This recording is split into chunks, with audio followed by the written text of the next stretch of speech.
Assalamualaikum warahmatullahi wabarakatuh. Halo semuanya, saya Julia Dwi Safrina dari program studi Tadris Bahasa Inggris. Jadi pada kesempatan kali ini saya akan menjelaskan mengenai ilmu kalam, sejarah dan perkembangan ilmu kalam, serta hubungan antara ilmu kalam dengan ilmu-ilmu agama Islam yang lainnya. Mari kita simak videonya.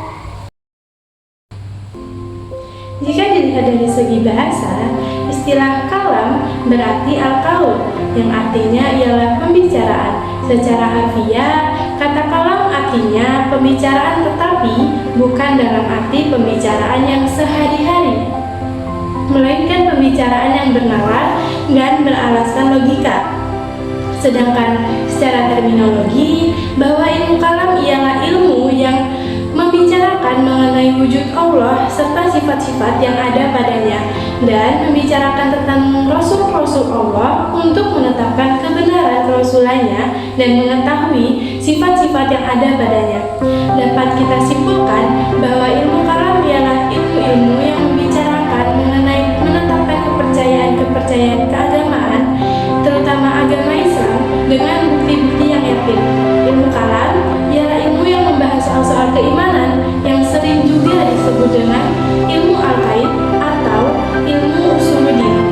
Jadi ilmu ini adalah salah satu dari 4 disiplin ilmu yang telah tumbuh dan menjadi bagian dari tradisi kajian tentang agama Islam. Jadi 3 ilmu lainnya ialah keilmuan fikih, ilmu tasawuf, dan ilmu falsafah.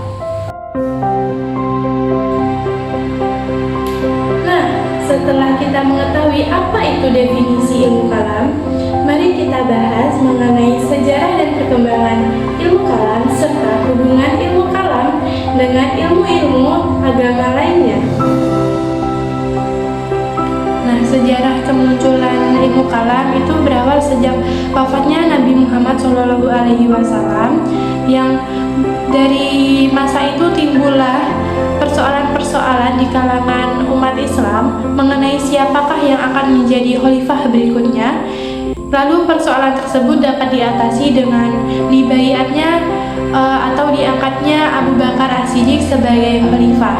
Lalu setelah Abu Bakar wafat, itu kekhalifahan dipimpin oleh Umar bin Khattab. Nah, pada masa kepemimpinan Umar bin Khattab, umat Islam itu tampak tegar dan mengalami ekspansi seperti ke Jazirah Arabia, Palestina, Syria, lalu sebagian wilayah Persia, Romawi, dan serta Mesir. Lalu setelah kekhalifahan Umar bin Khattab ini berakhir, maka Utsman bin Affan menjadi khalifah. Nah, Utsman bin Affan ini termasuk ke dalam golongan Quraisy yang kaya. Nah, kaum keluarganya itu terdiri dari orang-orang aristokrat Mekah, lalu memiliki pengalaman dagang, yang memiliki pengetahuan administrasi yang baik. Lalu pengetahuan mereka ini dimanfaatkan atau bermanfaat dalam memimpin administrasi daerah-daerah di luar semenanjung Arabian yang bertambah masuk ke bawah kekuasaan Islam. Lalu namun karena pada masa kekhalifahan Utsman ini cenderung kepada nepotisme, terjadilah ketidakstabilan di kalangan umat Islam dengan banyaknya penentang-penentang nepotisme atau penentang-penentang Utsman. Lalu puncak dari kejadian ini, Utsman terbunuh oleh pemberontak dari Kufah, Basrah, dan Mesir. Nah, setelah wafatnya Utsman, itu Ali bin Abi Thalib terpilih menjadi khalifah yang terkuat keempat. Lalu muncul tantangan dari pemuka-pemuka yang ingin pula menjadi khalifah seperti Thalhah, Zubair, dan Aisyah lah.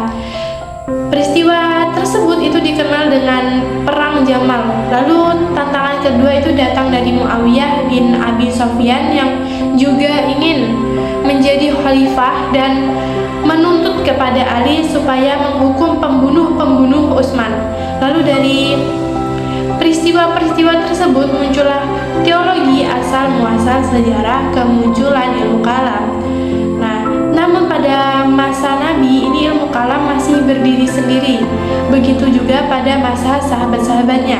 Tapi ilmu kalam ini mulai dikenal saat muncul banyaknya orang-orang yang membicarakan mengenai kepercayaan, mengenai alam gaib atau metafisika. Nah, dari persoalan-persoalan ilmu kalam itu muncul dua faktor yang menjadi penyebab perkembangan ilmu kalam. Nah, faktor-faktor timbulnya ilmu kalam itu dibagi menjadi dua faktor. Yang pertama itu faktor internal dan yang kedua itu faktor eksternal. Nah, jadi faktor internal yang menyebabkan munculnya ilmu kalam itu yang pertama adanya orang-orang yang memiliki kepercayaan yang bertentangan dengan Al-Quran, seperti golongan yang mengingkari agama dan mengingkari yang tidak percaya adanya Tuhan, lalu golongan yang syirik, golongan munafik, dan golongan kafir. Lalu yang kedua itu adanya nas-nas yang kelihatannya saling bertentangan, sehingga datang orang-orang yang mengumpulkan ayat tersebut lalu memfilsafatinya, seperti itu. Nah, jadi selain adanya faktor internal, juga ada faktor eksternal yang juga menyertai perkembangan dari munculnya ilmu kalam. Nah, yang pertama itu banyaknya di antara pemeluk-pemeluk Islam yang mula-mula beragama Yahudi, Nasrani, dan lainnya itu bahkan di antara mereka pernah menjadi ulama. Lalu setelah mereka tenang dari tekanan kaum muslimin, mulailah mereka mengkaji lagi akidah-akidah agama mereka dan mengembangkan ke dalam Islam. Nah, berikutnya itu karena adanya golongan Islam yang dulu, terutama golongan Mu'tazilah. Jadi memusatkan perhatiannya untuk penyiaran Islam dan membantah alasan mereka yang memusuhi Islam dengan cara mengetahui dengan sebaik-baiknya akidah-akidah mereka, begitu. Jadi yang terakhir ini sebagai kelanjutan dari sebab tersebut atau mutakalimin hendak. Jadi mengimbangi lawan-lawannya yang menggunakan filsafat, maka mereka terpaksa mempelajari logika dan filsafat. Nah, berikutnya kita akan membahas mengenai hubungan ilmu kalam dengan ilmu-ilmu agama Islam yang lainnya. Yang pertama itu ada hubungan ilmu kalam dengan filsafat.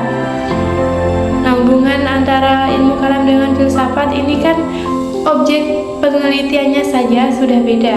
Jadi objek pembahasannya bagi ilmu kalam itu berdasar pada Allah Subhanahu wa Ta'ala dan sifat-sifatnya serta hubungannya dengan alam dan manusia yang berada di bawah syariatnya.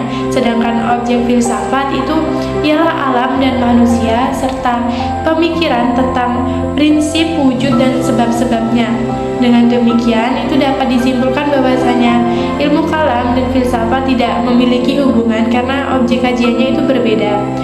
Kalam itu objek kajiannya lebih mendasar pada ketuhanan, sedangkan filsafat itu objek kajiannya tentang alam manusia yang berada pada syariatnya. Berikutnya itu ada hubungan ilmu kalam dengan ilmu tasawuf. Jadi ilmu kalam dengan ilmu tasawuf ini sangat erat berkaitan. Dapat dikatakan bahwasanya ilmu tasawuf itu sebagai penyempurna dari ilmu kalam. Nah, dalam kaitannya dengan ilmu kalam, ilmu tasawuf mempunyai fungsi sebagai berikut. Yang pertama itu sebagai pemberi wawasan spiritual dalam pemahaman ilmu kalam. Penghayatan yang mendalam lewat hati terhadap ilmu kalam itu menjadikan ilmu kalam ini lebih terhayati atau teraplikasikan dalam perilaku. Nah, dengan demikian ilmu tasawuf itu merupakan penyempurna dari ilmu kalam. Lalu berikutnya itu berfungsi sebagai pemberi kesadaran rohaniyah dalam perdebatan-perdebatan Islam. Sebagaimana disebutkan bahwa ilmu kalam dalam dunia Islam itu cenderung menjadi sebuah ilmu yang mengandung muatan rasional. Di samping muatan nakliyah, ilmu kalam itu dapat bergerak ke arah yang lebih bebas. Nah, disinilah ilmu tasawuf itu berfungsi memberi muatan rohaniyah sebagai ilmu kalam. Terkesan sebagai dialektika keislaman belaka yang kering dari kesadaran atau penghayatan atau sentuhan hati.